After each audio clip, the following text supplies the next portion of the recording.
Yang ingin saya tanyakan, sebenarnya menjadi ketua serikat nelayan Nahdlatul Ulama itu apa sih Mas yang dikerjakan Mas Wicak dengan ibu kota negara? Iya, saya mikirnya gini langsung Mas, nempel sama ibu kota negaranya kayak gitu, apalagi yang jauh gitu ya. Ini nempel ibu kota negara aja tidak diperhatikan. Iya. Nah, bagaimana kalau kondisinya jauh? Dan 90% itu terdiri dari 3 hal. Apa itu Mas? Nelayan, petani, pelaku KM. Pelaku KM, iya.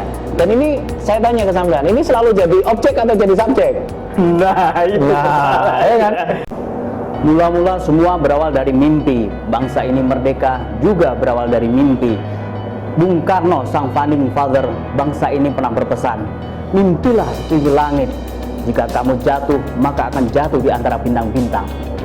Jadi tidak ada yang salah jika kita bermimpi besar. Juga tidak ada yang namanya mimpi ketinggian. Beranilah bermimpi besar, namun bayarlah dengan setimpal agar menjadi kenyataan. Yaitu dengan visi besar, tekad kuat, wawasan luas, mau berkolaborasi untuk memaksimalkan potensi. Seiring sejalan juga berdoa dan tawakal. Yakinlah pada saatnya semua akan menjadi nyata. Ia adalah Wicaksono yang telah membuktikan itu semua.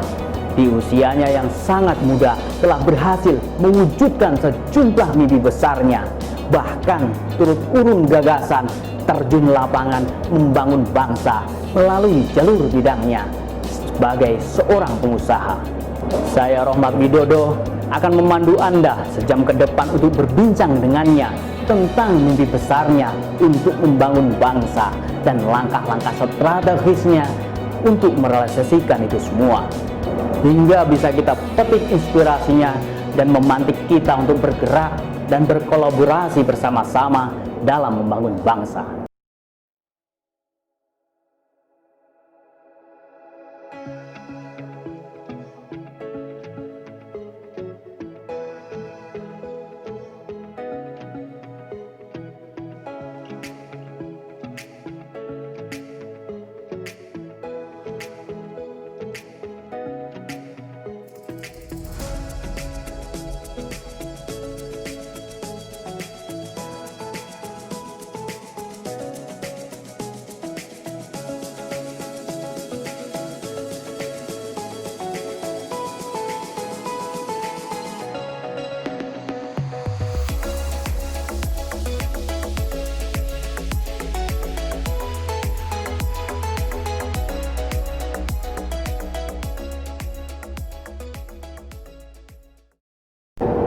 Assalamualaikum warahmatullahi wabarakatuh. Salam sehat, salam sukses, salam produktif untuk kita semua. Teman-teman semuanya, ketemu lagi di Reputasi Channel pada 22 Juli 2020. Kami akan membahas tentang mimpi besar ya, bersama dengan Mas Wicaksono, yaitu berani bermimpi besar untuk menjadi besar. Inspirasi anak pati membangun bangsa dengan menjadi pengusaha. Oke, Mas Wicaksono. Assalamualaikum Mas. Sehat Mas? Sehat alhamdulillah. Makin seger saja. Nuansanya merah sama hijau ini. Oh iya, ini apa ini tanda-tandanya? Baik Mas Wicaksono, ini sesuai tema kita pada siang hari ini ya, akan membahas tentang mimpi besar. Ini saya tertarik dengan Mas Wicaksono. Teman-teman semuanya, Mas Wicaksono ini usianya sangat muda, tapi beliau telah merealisasikan mimpi-mimpi besarnya, yaitu diantaranya menjadi seorang pengusaha. Ya Mas ya. Alhamdulillah. Beliau ini mempunyai perusahaan, dua perusahaan ya Mas ya, yang berhasil ini ya go public experience itu. Oh iya. Iya. Dan beliau sebenarnya mempunyai banyak usaha ya. Lumayan lah, nggak banyak. Lumayan. Dikit. Beliau ini rendah hati teman-teman semuanya. Insyaallah. Oke, kalau tidak salah waktu itu Mas Wicak merintis usahanya pertama yang sampai go public dan membuat Mas Wicak ini namanya menasional dan bahkan internasional waktu itu kalau nggak salah di bidang perikanan Mas ya. Ya, salah satunya di bidang perikanan. Salah satunya. Dan kalau tidak salah Mas Wicaksono ini belum lama ini setelah saya cari dengan tim ya Reputasi Channel, kalau tidak salah baru saja diangkat menjadi ketua Syarikat Nelayan Nahdlatul Ulama, Mas ya. Ya, alhamdulillah. Wah, Amanah dari Nahdlatul Ulama dan amanah dari kiai-kiai kita. Kiai. Oke. Alhamdulillah. Ini sangat linear sekali dengan background Mas Wicak sebelumnya usahanya Ya, kan. alhamdulillah. Yang ingin saya tanyakan, Mas, sebenarnya menjadi ketua Syarikat Nelayan Nahdlatul Ulama itu apa sih, Mas, yang dikerjakan Mas Wicak saat ini? Ya, jangan bicara terlalu jauh dulu kali ya. Oh iya, oke. Nah, kalau bicara soal nelayan, soal maritim, soal hal-hal Ya. yang berhubungan dengan kelautan Indonesia, memang kita harus berpikir ekstra untuk ke sana. Oh gitu ya. Terutama kenapa? Kenapa itu ya? Ya. Kenapa? Karena mayoritas masyarakat miskin di Indonesia, ya kita bicara ya, Iya. mayoritas masyarakat miskin di Indonesia itu terbagi di dua hal. Apa itu, Mas? Orang yang tinggalnya di daerah pesisir, which is adalah pekerjaannya sebagai nelayan kebanyakan. Yang kedua adalah masyarakat yang hidupnya dari bertani. Gitu. Nah, ini dua hal ini yang memang sudah menjadi dagangan dari dulu nih. Gitu ya. Dagangan dari tanah kutip ya, dagangan ya. Sudah jadi dagangan dari dulu, bahwa sejak 20 bahkan 30 tahun yang lalu mereka selalu menjadi objek. Menjadi objek. Ya, saatnya lah kita bawa mereka teman-teman ini itu menjadi subjek. Jadi mereka lah yang harus memutarkan roda ekonomi Indonesia secara maksimal. Gitu. Ini fungsi utamanya kita nanti bergeraknya ke arah sana. Jadi targetnya adalah menaikkan taraf hidup ekonomi mereka melalui pemberdayaan masyarakat, terutama di daerah pesisir. Karena saya sebagai ketua Serikat Nelayan Nahdlatul Ulama, nah disitulah harus target utamanya itu meningkatkan taraf hidup mereka melalui perputaran roda ekonomi yang ada di mereka. Gitu. Nah, baru aja kemarin saya mancing nih, baru saya pulang mancing dari Ancol nih. Dari Ancol, Mas? Dari Ancol. Iya. Dari saya mancing ke Kepulauan Seribu. Itu masih masuk di DKI Jakarta kan? Iya, pastilah. Nempel itu. Gimana, Baru saya mau mancing di sana, ngelewatin laut sudah nggak seperti laut. Maksudnya, Mas? Lautnya itu airnya sudah tidak menjadi biru bersih gitu kan. Ibaratnya laut kan kita selalu melihat kalau ke laut itu indah gitu. Iya. Kalau kita baru keluar itu udah nggak indah. Udah terasa baunya sudah anyir gitu. Itu polusinya sudah lumayan agak tinggi gitu kan. Warna air lautnya sudah tidak biru bening, tapi bercampur menjadi kecoklat-coklatan karena ada polusi kan gitu. Miris sekali kayak gitu. Memang kalau agak jauh sedikit memang sudah mulai warnanya biru bagus. Tapi yang kita sedih itu ini nempel dengan ibu kota negara. Iya, saya mikirnya gini langsung, Mas. Nempel sama ibu kota negaranya kayak gitu, apalagi yang jauh gitu ya. Ini nempel ibu kota negara aja tidak diperhatikan. Iya. Nah, bagaimana kalau kondisinya jauh? Mungkin aja di sana pencuriannya tinggi kan? Iya, betul. Ini paradoks saja. Sebuah paradoks yang memang kita harus berpikir kritis. Kenapa? Karena kita ini kalau bicara membantu masyarakat, carilah masyarakat yang paling dekat, diselesaikan, baru bicaranya yang luas, kan begitu. Iya. Saya survei dari kondisi yang paling dekat dulu. Dan ternyata kondisinya miris juga, Mas ya. Lumayan miris lah. Iya. Terus apa sih, Mas, tupoksinya kita sebagai ketua Serikat Nelayan Nahdlatul Ulama?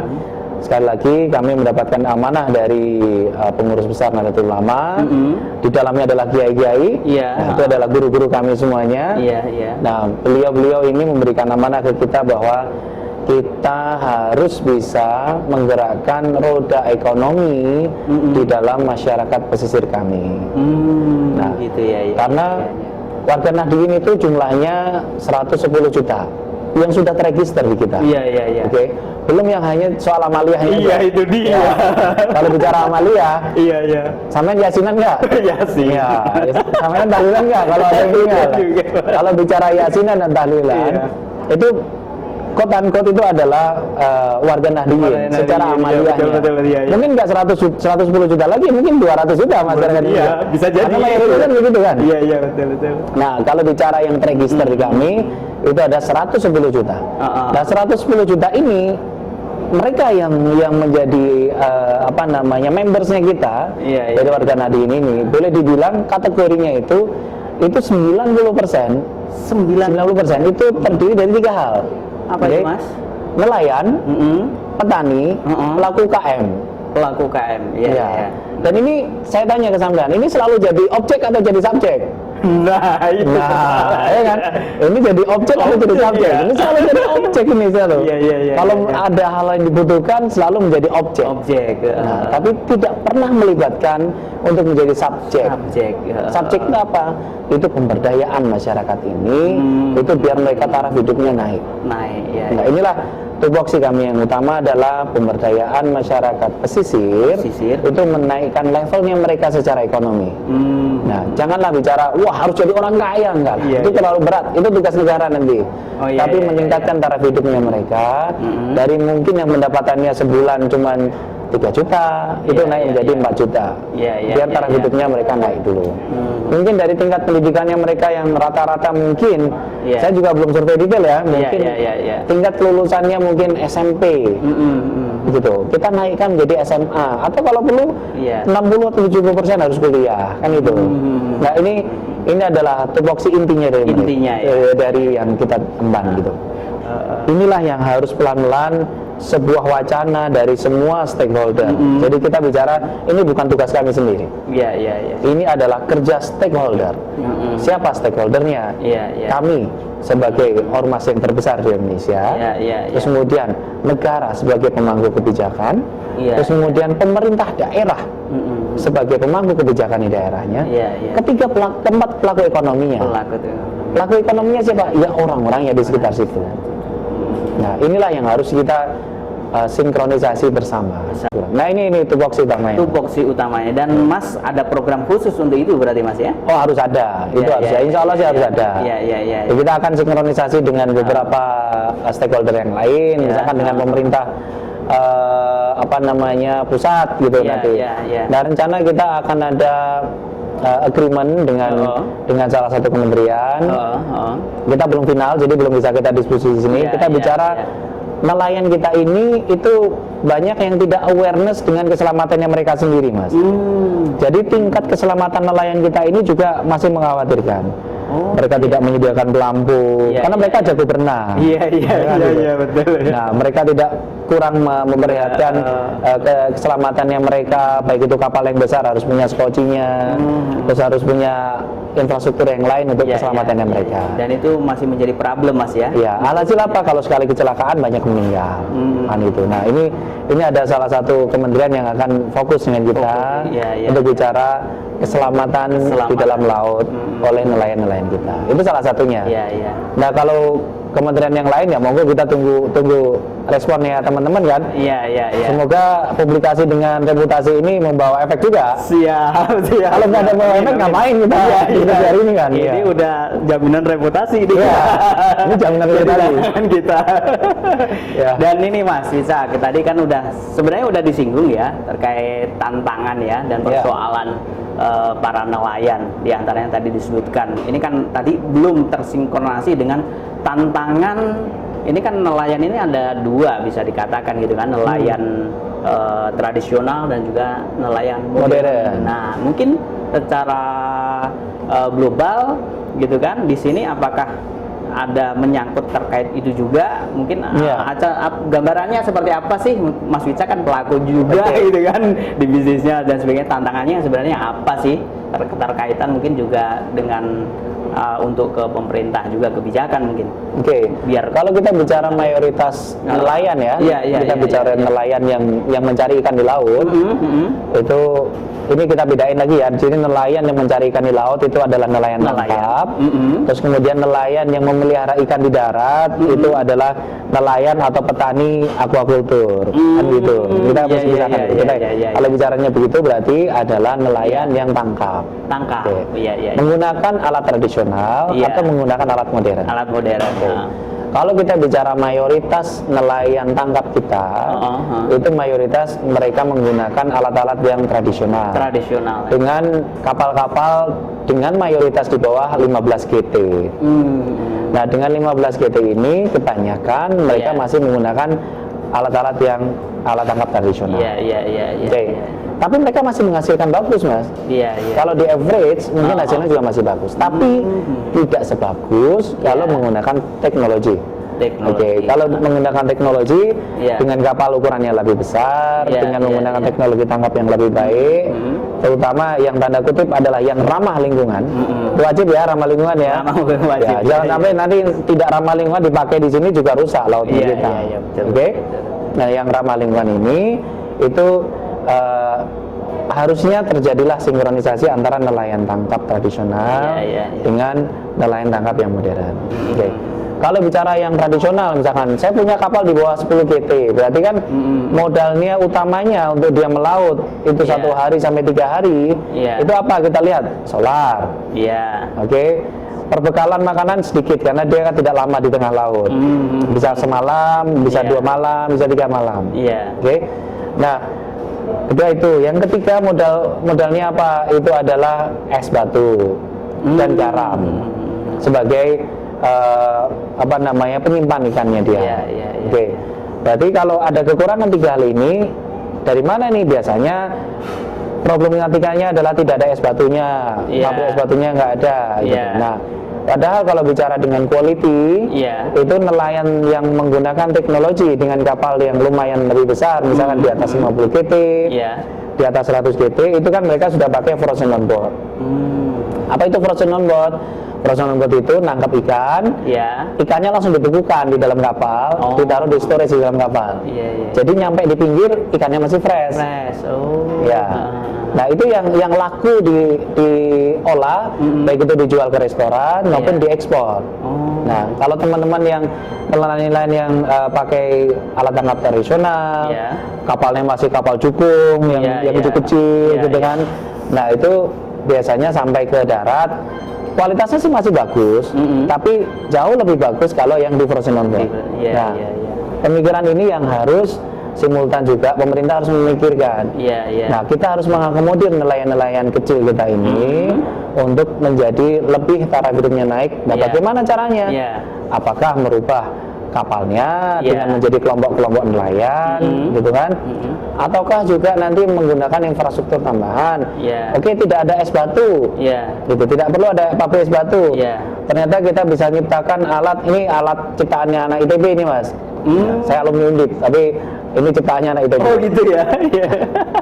Nah, mereka menciptakan alat itu nano ice flake. Jadi apa itu, Mas? Jadi membuat membuat es, tapi bahan bakunya adalah air laut. Jadi air laut disedot dengan alatnya dia, disedot dengan teknologi nano. Nah, itu nanti menjadi es batu tapi cacahan kecil-kecil. Makanya nano ice flake, pecahan es. Nah, itu nanti jadi nggak perlu garam lagi bawa dari darat. Karena kan airnya dari air asin, air lautnya asin. Nah, terus ditaruh tangkapan ikannya di dalam nano ice flake tadi. Dan itu ciptaan anak negeri, nggak perlu impor. Nah, hal-hal seperti ini yang harus terus digali oleh pemerintah. Daripada kita impor alat yang mahal, berdayakan ciptaan dalam negeri. Gitu. Jadi jangan bicara nanti neraca dagang impor kita itu selalu neraca dagang kita negatif karena impornya kita terlalu tinggi. Betul. Kita harus terus berpikir bahwa produk dalam negeri harus utama. Tadi yang saya balik lagi. Kita tadi yang bicara safety, alat-alat safety di laut tadi. Itu kalau saya dengar dari pihak ketiga nih atau dari kementerian, alatnya banyak yang impor. Nah, ternyata kalau kita pelajarin lagi, banyak kok teman-teman dalam negeri yang bisa produksi itu. Gitu, misalkan safety boats gitu misalkan. Itu kan banyak yang impor tuh. Pelatihannya juga kita kirim tuh, pelatihan kemana gitu kan, ke luar negeri. Sebenarnya kalau bisa produksi di sini itu bisa ngurangin semuanya, Mas. Iya, betul ya. Gitu, nah. Itu contoh kecil lah. Nanti kayaknya harus diperdalam ini, Mas.